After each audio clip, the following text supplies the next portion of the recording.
নমস্কার বন্ধুরা, বাঙালির ঘরকন্যায় সকলকে স্বাগত। এখন সকাল 5টা বাজে। আমি একটু ছাদে এসেছি। ছোট্ট থেকে আমার ভীষণ গাছের নেশা। গাছ ছাড়া আমি কখনোই থাকতে পারি না। ছাদে বেশ কিছু গাছ লাগিয়েছি।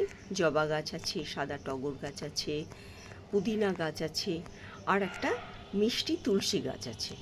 সেইগুলোকেই দেখতে এসেছি। কদিন ধরে টানা যেহেতু বৃষ্টি পড়ছে, গাছগুলো কেমন অবস্থায় আছে দেখো। একটা থোকা টগর ফুটেছে, এটা মিনি থোকা, প্রচুর পরিমাণে ফুল ফোটে এতে।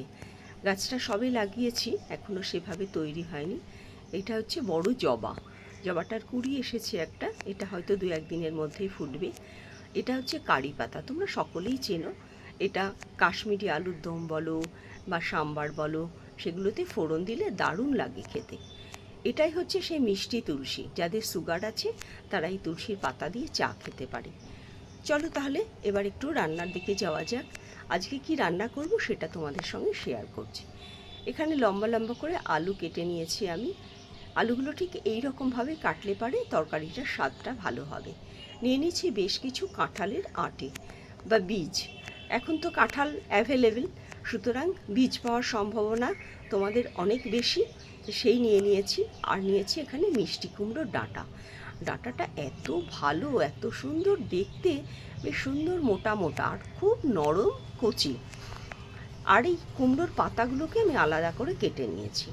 এবার এগুলোকে দিয়েই আমি আজকে রান্নাটা করব, একদম ঘরোয়াভাবে। বেশ কিছু কাঁচা লঙ্কা কুচিয়ে নিয়েছি, আর নিয়েছি 2 ইঞ্চি মতো আদা। এই দুটো আমি পেস্ট করে নেব। এদিকে কড়াই চাপিয়ে দিয়েছি, তেল গরম হয়ে গেছে। আমার এখানে প্রায় 1/2 কাপ মতো তেল আছে, পুরো রান্নাটা এই তেলেই করব। এবার আলুগুলো ছেড়ে দিলাম, আলুগুলো এখানে আমি ভেজে নেব। আলুগুলো একটু লাল লাল করে ভাজবো, তাহলে পরে রান্না করতে ভালো সুবিধা হবে। দেখো লাল করে ভাজা হয়ে গেছে। এবার তেল ছড়িয়ে আলুগুলোকে আমি তুলে নিচ্ছি। এবার এর মধ্যে দিয়ে দেব আমি একটু ফোড়ন। একটা শুকনো লঙ্কাকে 2 টুকরো করে নিয়েছি, একটা তেজপাতা 2 টুকরো করে নিয়েছি, আর দেব সামান্য একটুখানি কালো জিরে। কালো জিরে দিয়ে কুমড়োর ডাঁটা রান্না করলে কিন্তু তার স্বাদটা খুব বেশি ভালো হয়। তোমরাও এটা করে দেখবে, ভালো লাগবে। এবার ডাঁটাগুলোকে আমি ভালো করে ধুয়ে পরিষ্কার করে নিয়েছি, সেইগুলোকে এবার এর মধ্যে দিয়ে দিলাম। দিয়ে তেলের সঙ্গে খুব ভালো করে নাড়াচাড়া করে সম্পূর্ণ ডাঁটার মধ্যে তেলটাকে মাখিয়ে নেব। তাহলে পারে ডাঁটাটা খুব তাড়াতাড়ি নরম হয়ে যাবে। সব টুকরো ডাঁটা আমি দিয়ে দিলাম।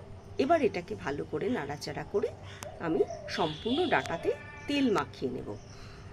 তোমরা ভিডিওটা সম্পূর্ণ দেখবে, একদম পুরো ঘরোয়া রান্না আর ভীষণ ভালো হয়।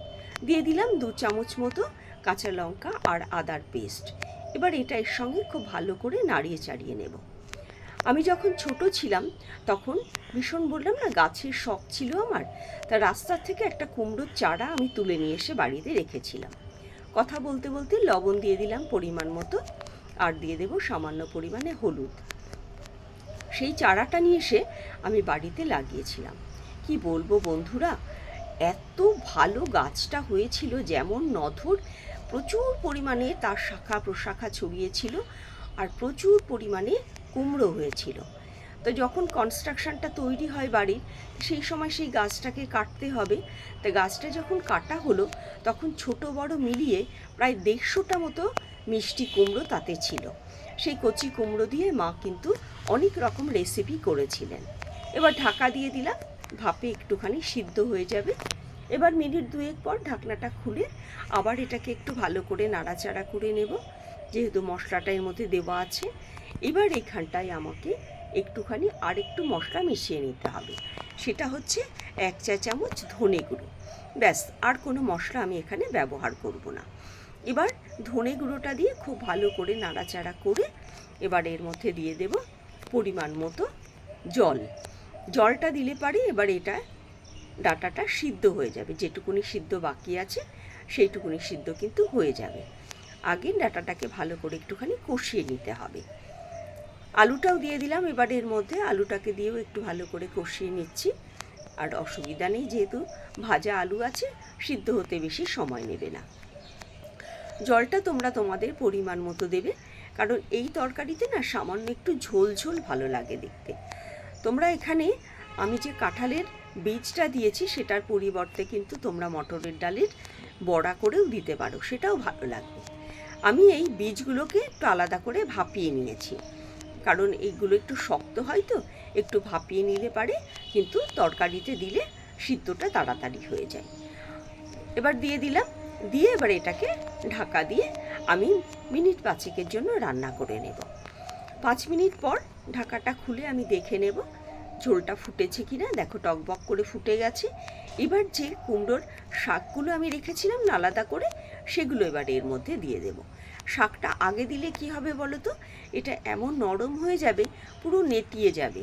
কিন্তু শাকটা পরে দিলে পারে সিদ্ধও হবে সুন্দর, আর শাকটা বেশ টাটকা থাকবে, তাতে আর তরকারির যে টেস্টটা সেটা অনেক বেশি ভালো হবে।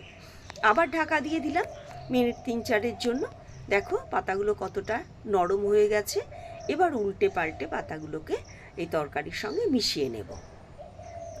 এটা গরম ভাতের সঙ্গে এত ভালো লাগে খেতে যে এটা দিয়ে কিন্তু পুরো ভাতটা মনে হয় খেয়ে নিই, আর অন্য কিছুর দরকার পড়বে না।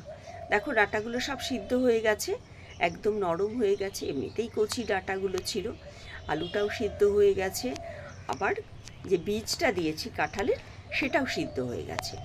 এবার আবার এটাকে ঢাকা দিয়ে দেব। আবার 2-3 মিনিট পরে আমি এটা ফিরে আসছি। দেখো ঝোলটা সম্পূর্ণভাবেই শুকিয়ে গেছে, খুব সামান্য পরিমাণে জল কিন্তু এখানে বা ঝোলটা আছে, দেখতেই পাচ্ছ। এইটুকুনি থাকবে, এর থেকে আর কমাবো না। একটু ঝোল ঝোল এই তরকারিটা খেতে কিন্তু বেশি ভালো লাগে। আমি তোমাদের আবার দেখাচ্ছি। দেখো আমি বুঝতে পারিনি যে এটা বোঝা যাচ্ছে কিনা যে কতটা পরিমাণে ঝোল আছে, তাই 2-3 বার করে তোমাদেরকে দেখিয়ে নিলাম। এবার সব কিছু সুন্দরভাবে সিদ্ধ হয়ে গেছে। এবার এর মধ্যে দিয়ে দেব সামান্য পরিমাণে চিনি, কারণ যেহেতু নিরামিষ তরকারি তো একটু চিনি দিলে একটু বেশ হালকা মিষ্টি মিষ্টি স্বাদটা খুব ভালো লাগে। চিনিটা দিয়ে আবার এটাকে ভালো করে নাড়াচাড়া করে সবজির সঙ্গে মিশিয়ে নেব। খুব তাড়াতাড়ি চিনিটা গলে যাবে, যেহেতু সামান্য পরিমাণে চিনি আছে। তোমরা চাইলে এখানে ধনেপাতাও ব্যবহার করতে পারো, কিন্তু আমি যেহেতু ধনে গুঁড়ো দিয়েছি তার একটা আলাদা গন্ধ আছে, সেই জন্য আমি এখানে আর ধনেপাতা ব্যবহার করিনি। এবার গ্যাসটা অফ করে ঢাকা দিয়ে এটাকে রেস্টে রেখে দেব। একটু ঠান্ডা হলে তারপরে এটাকে সার্ভ করব। দেখো আমার সম্পূর্ণ তরকারিটা হয়ে গেছে। কত সুন্দর দেখতে হয়েছে, যেমন সুন্দর দেখতে হয়েছে তেমনি সুন্দর কিন্তু স্বাদটা হয়েছে। সকলকে অনেক ধন্যবাদ আমার ভিডিওটা সম্পূর্ণ দেখার জন্য। আমার ভিডিও যদি তোমাদের ভালো লেগে থাকে তাহলে একটা লাইক করে দেবে, আর যদি মনে করো বেশি ভালো লেগেছে তাহলে অবশ্যই একটা সাবস্ক্রাইব করে দেবে। যারা সাবস্ক্রাইব করে দিয়েছো তাদের জন্য রইল অসংখ্য ধন্যবাদ। তোমরা যদি এই ধরনের নতুন নতুন রেসিপি পেতে চাও তাহলে অবশ্যই নোটিফিকেশন বেলকনটাকে প্রেস করে দেবে, তাহলে আমি যখনই এই ধরনের রান্না ভিডিও আপলোড করব সবার আগে তোমাদের কাছে পৌঁছে যাবে। সকলে ভালো থাকবে, সুস্থ থাকবে। আমার ভিডিও দেখে কেমন লাগলো সেই মতামতটা জানাবে, তাহলে পারে আমি আরও বেশি উৎসাহ পাবো, নতুন নতুন ভিডিও তৈরি করব এবং সেই সব রেসিপিগুলো তোমাদের সঙ্গে আমি শেয়ার করব। কারণ তোমরা আমার বন্ধু তো, তোমাদের সঙ্গে শেয়ার করতে না পারলে কিন্তু ভালো লাগে না। সেই কারণেই আমি যেটুকুনি রান্না শিখেছি সেইটুকুনি রান্না তোমাদের সঙ্গে আমি শেয়ার করি, এবং রান্নাগুলো আগে টেস্ট করে নিই, ভালো লাগলে তবেই কিন্তু তোমাদের সঙ্গে শেয়ার করি। আবার তোমাদের সঙ্গে দেখা করব নতুন আর একটা রেসিপি নিয়ে, আর একটা ভিডিও নিয়ে।